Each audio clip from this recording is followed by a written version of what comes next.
Je vais vous envoyer dans la Vienne si vous voulez bien. Envoyez-moi, département 86 et plus précisément, on va à Châtellerault. Ah oui, c'est le générique de 31 d'année, c'est vrai que ça tombe pas trop mal pour aller rejoindre Julie Poirier sur place. Bonjour Julie, vous êtes en mode infirmière vétérinaire ce matin. En clair, quand l'oiseau tombe de son nid, il y a toujours les bras de Julie pour le rattraper.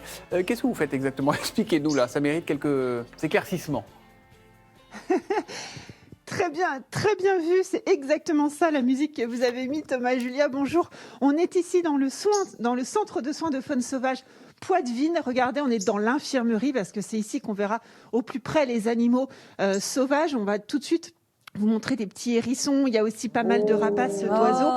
Et on est ici parce que ce centre a ouvert. Je vous la gardais pour la surprise, mais regardez la petite chouette effraie là, elle est magnifique.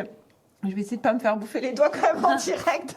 En tout cas, le centre a ouvert en 2008. Ça fait 13 ans qu'on est là. Et sachez que l'année dernière, on a accueilli ici plus de 1600 animaux sauvages en détresse. Mais ça veut dire qu'on accueille tous les animaux sauvages. Si je croise là en sortant un lion avec un ongle incarné, hop, je dis je vais vous l'amener à Châtellerault chez Julie. Vous croyez pas si bien dire Thibaut parce que Thibaut c'est Thomas. Allez-y Juliette. Ici, effectivement, on a déjà accueilli un petit lionceau. Wow. Alors c'était juste un passage, c'était pour une saisie, mais oui, on a pu amener un lion. Lydia, un petit mot quand même parce qu'on va parler plutôt des animaux sauvages européens que vous accueillez ici. Vous en avez 160 en ce moment. Alors, il y en a ici à l'infirmerie, ce sont les plus petits, mais il y a aussi tous ceux à l'extérieur. Il y a quoi? Il y a des chevreuils, il y a des cigognes. Des cigognes, il y a beaucoup de rapaces, donc différents, que ce soit les chouettes, les buses. Ensuite, oui, on a des écureuils aussi, les hérissons, on a ceux en intérieur, ceux en extérieur. Là, je vois, on a les buses, hein. Regardez comme elles sont belles. Oui. Thomas et Julia, c'est 2 buses qui sont ici, qui sont pour l'instant à l'infirmerie parce qu'elle doit être soignée. Et on va parler de notre petite chouette effraie qu'on a dans les mains quand même. Qu'est-ce qui lui est arrivé à cette demoiselle? C'est une des dernières arrivées, donc un choc routier, traîné sur la route. En plus, elle était très faible, très, très maigre. C'est la saison où ils sont maigres. Et donc là, elle a une faiblesse, on voit, parce qu'elle n'a pas de fracture, mais son aile, elle a du mal à la tenir. Elle mange bien, elle va de mieux en mieux, donc on a bon espoir pour la relâcher au printemps. Allez, on va la rentrer dans sa petite cage. Regardez, je me fais un dernier plaisir, je la caresse une dernière fois, on va la remettre bien au chaud, en tout cas pour éviter de trop la stresser. On va vous montrer les animaux qui sont le plus accueillis ici, bien évidemment. Thomas et Julia, vous en doutez, ce sont les hérissons. C'est à peu près 300 sur l'année dernière, hein, c'est ça? C'est ça, exactement. Alors regardez, on va vous les sortir voilà, ici en direct. Donc attention, je ne manipule pas trop Thomas et Julia aujourd'hui. Vous savez, un petit peu, je suis pas à la droite parfois. Ah oui, ça pique. Ah, ça pique, hein. Alors là, il s'est mis en boule, c'est ça? C'est ça, exactement. Donc pourtant, il me connaît bien. Il est arrivé tout petit, il faisait une 50aine de grammes, mais en fin de saison, donc au moment du mois de septembre, donc il ne pouvait pas passer l'hiver dehors.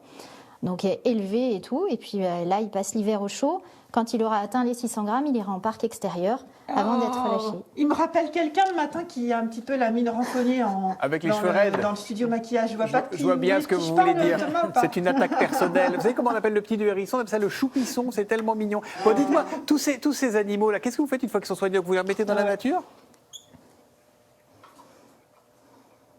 Alors, qu'est-ce qu'on fait de ces animaux? Alors, déjà, on les soigne et après, comment ça se passe? Ils restent un petit peu en convalescence, c'est ça? C'est vraiment l'hôpital, hein. C'est ça, c'est en infirmerie. Ensuite, ça sera un parc extérieur pour se réhabituer au climat, se rééduquer et puis se remuscler, surtout pour les oiseaux. Alors, vous avez des volières pour les oiseaux à l'extérieur, je crois. Des volières de différentes tailles et les dernières volières font 25 mètres de long pour vraiment acquérir un vol lisse, bien, et pouvoir reprendre leur activité de chasse naturelle. Alors, ce que ne dit pas Lydia, mais moi je vais vous le dire, c'est qu'il y a certains oiseaux qui reviennent. Par exemple, les cigognes, on en a vu tout à l'heure. Elles reviennent de temps en temps, voir un petit peu ce qui se passe ici. Il y a des animaux à manger. Exactement. En tout cas, il y a quand même une information qu'il faut retenir. Lydia, vous serez d'accord avec moi. Il y a une trentaine de centres en France comme celui-ci qui existent pour toute la faune sauvage en détresse.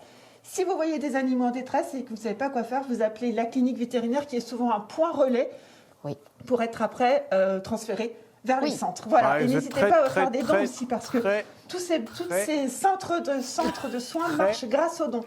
Très mignon. On dirait un Spontex là, pour nettoyer la casserole. Il est parfait, ce petit hérisson.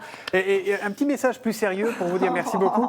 Pour vous dire que les refuges de la SPA saturent en ce moment. Il y a plus de 7000 chiens et chats qui attendent papa, maman ou des enfants pour une maman ou des enfants pour s'occuper d'eux. Donc n'hésitez pas, la SPA, c'est bien aussi. Oh, mais qu'il est mignon ce hérisson, mais qu'il est mignon, mais qu'il est mignon.